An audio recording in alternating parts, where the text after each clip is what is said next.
Hello everyone, class 7 maths June exercise 7.2 question number 7 में भी या जो नेक्स्ट फॉलोइंग क्वेश्चंस दिए गए हैं वे सभी जो हैं इक्वेशन के रूप में दिए गए हैं जिनको आपको सॉल्व करना है।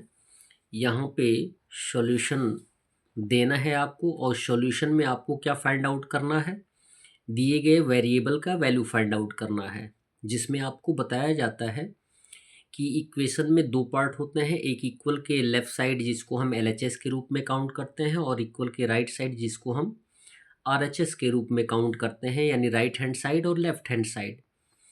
लेफ़्ट हैंड साइड या राइट हैंड साइड हम क्यों काउंट करते हैं ये आप जानते हैं, जिसमें मोस्टली हम LHS में उस टर्म को रखने का प्रयास करते हैं जिनका हमें वैल्यू फाइंड आउट करना होता है और RHS में उस टर्म को रखने का प्रयास करते हैं जिसको हम सॉल्व करते हैं। यहाँ पे आप देख सकते हैं कि 3x और -x दोनों लाइक टर्म हैं, दोनों को हम सॉल्व कर सकते हैं, दोनों नेगेटिव हैं।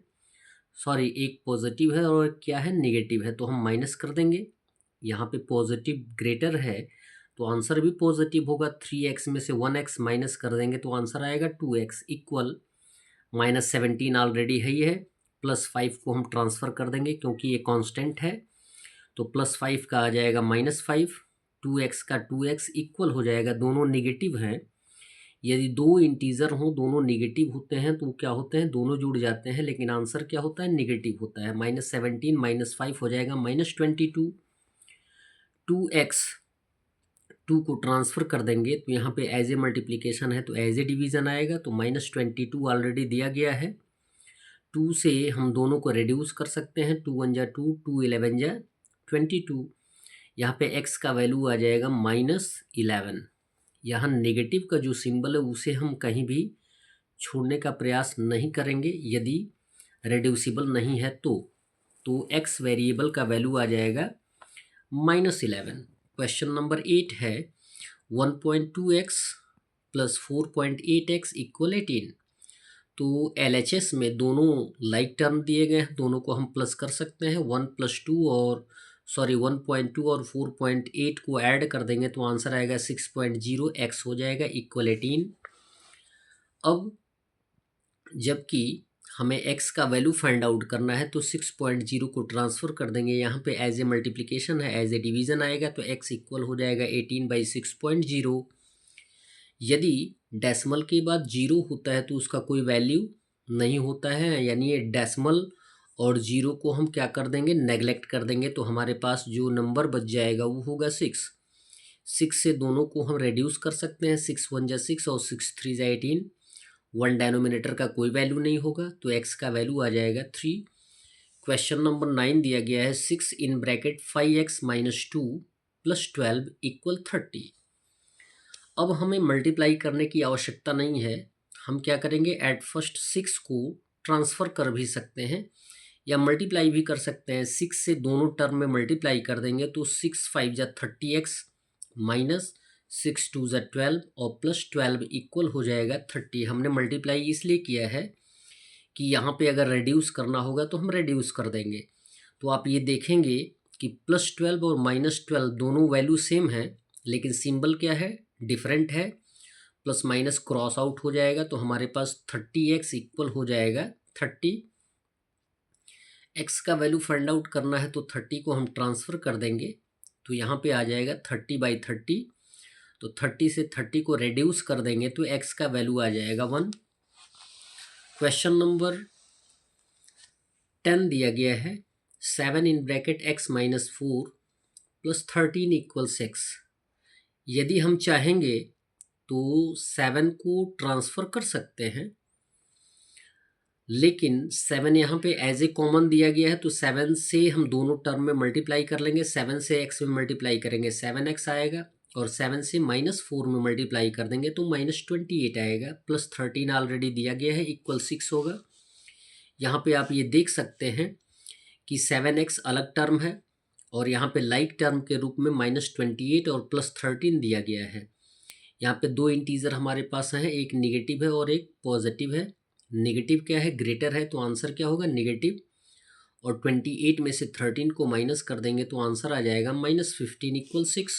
ऑलरेडी 7x ऑलरेडी दिया गया है। अब -15 को ट्रांसफ़र कर देंगे तो +15 हो जाएगा, तो 7x इक्वल हो जाएगा 6 + 15, ऐड कर देंगे तो 21 आएगा। 7 को ट्रांसफ़र कर देंगे तो यहाँ पे एज ए डिवीज़न होगा और 7 से दोनों रेड्यूस हो जाएगा। 7 × 1 = 7, 7 × 3 = 21, तो x का वैल्यू आ जाएगा 3। क्वेश्चन नंबर 11 दिया गया है 5 6x + 1 = 3 -8 + x + 2। जो भी कॉमन होते हैं, कॉमन से प्रत्येक टर्म में हम मल्टीप्लाई कर देते हैं। जो एक्सप्रेशन दिया गया होता है, इस एक्सप्रेशन में 2 टर्म दिए गए हैं तो दोनों टर्म में मल्टीप्लाई करेंगे। 5 से 6x में मल्टीप्लाई करेंगे तो 5 × 6 = 30x हो जाएगा। प्लस का सिंबल लेंगे। 5 × 1 = 5 इक्वल 3 से -8 में मल्टीप्लाई कर देंगे -24, और 3 से +x में मल्टीप्लाई कर देंगे तो +3x, और +2 का 2 होगा। 30x, और हम लाइक टर्म को एक साथ कर लेंगे और अनलाइक टर्म को एक साइड कर लेंगे। पहले आप देखें, यदि किसी को सॉल्व कर सकते हैं तो सॉल्व कर लें। यहाँ पे हमें दिया गया 30x + 5, इसमें कोई सॉल्यूशन नहीं, सेम टू सेम लिख देंगे, इक्वल का सिंबल। और यहाँ पर देखेंगे कि कांस्टेंट जो 2 नंबर दिए गए हैं -24 और +2, इनमें हम सॉल्यूशन फाइंड आउट कर सकते हैं। दोनों इंटीजर्स हैं, और एक नेगेटिव है और एक पॉजिटिव है। जब ग्रेटर इंटीजर जो होगा नेगेटिव होगा तो आंसर क्या होगा, नेगेटिव, यानी 24 में से 2 माइनस कर देंगे 22 + 3x। अब हम ट्रांसफ़र कर लेंगे लाइक टर्म को लाइक टर्म के साथ। मोस्टली हम जिस टर्म को फाइंड आउट करना होता है या जिसमें लिटरल नंबर्स होते हैं उनको LHS में ही लाते हैं। 30x का 30x होगा, और 3x को ट्रांसफ़र कर देंगे -3x इक्वल -22 + 5 को ट्रांसफ़र कर देंगे तो -5 हो जाएगा। 30x में से -3x माइनस कर देंगे तो 27x इक्वल -22 - 5 दोनों जुड़ जाएगा तो -27 होगा, और 27 को ट्रांसफ़र कर देंगे तो x इक्वल हो जाएगा -27, ऑलरेडी दिया गया है RHS में, बाई हो जाएगा 27। 27 से 27 को रिड्यूस कर देंगे तो आंसर हमारा आ जाएगा x equal -1। That's all. Video को लाइक करें और चैनल को अवश्य सब्सक्राइब करें, साथ में अन्य मित्रों को भी बताने का प्रयास करें। धन्यवाद।